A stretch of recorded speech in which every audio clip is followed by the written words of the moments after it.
Amalungiselelo eqembu le-Highlanders lonyaka aqale kulabadlali abangama-20 abakade bezilolonga enkundleni eBarber Fields ngoLwesibili ekuseni. Bekulabadlali abali-12 abakade bedlalela iqembu le-Highlanders nyakenye, kusithi abanye abayi-42 bekungabadinga umsebenzi. Obezibambe esidukwini ngumqeqeshi uCosmas Zulu, yena othi uyasuthiseka ngomsebenzi abawuqhube ngosuku lwakuqala olokulungiselela imidlalo. I-training ihambe kuhle. Into engithakasisa kakhulu ukuthi khona i-ground limanzi, nxa limanzi kutsho ukuthi kuyasebenzeka in terms of fitness. Liyabe liyi-heavy, kutsho ukuthi liyaphangisa ukuthi abafana baqalise ukuthi i-fitness yabo iphenduke.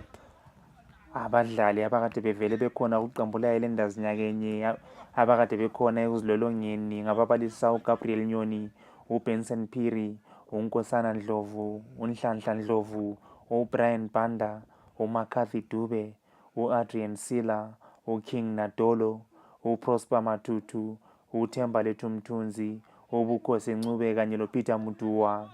uMutua ubeselizweni leSouth Africa ensukwini ezedluleyo lapha akade ezilolonga kuqembu leBidvest Wits ndawonye loPrince Dube. uDube ngomunye wabadlali abacele ukuba bededelwe ngumqeqeshi uZulu, ikanti imvimbi uTendai Ndlovu yena uphiwe imvumo yokuba aphumule ngoba ubeyingxenye yeqembu lesizwe lama-Warriors ebelilungiselela ukuyadlala kwimidlalo ye-AFCON. Abanye njalo abadlali abaphiwe imvumo yokungabuyi ukuzozilolonga ngosuku lwakuqala ngabagoqela u-Alan Gadzikwa, yena osanda kuchata, uTendai Ngulube kanye lo-Ariel Sibanda yena ovakatshele elizweni le-South Africa. uZulu uthembise abalandeli ukuba lo nyaka bazasebenza kanzima kakhulu. Ngithanda ukuthi khona umnyaka lo sizasebenza kanzima, labo basisekele kakhulu ukuthi sithole lokho esikufunayo, kodwa konke sikutshela kuNkulunkulu, nguye owaziyo ukuthi sizasigcina singaphi.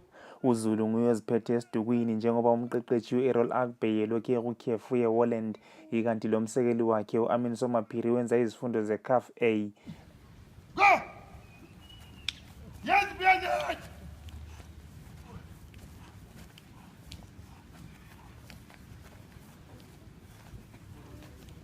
Change, quickly!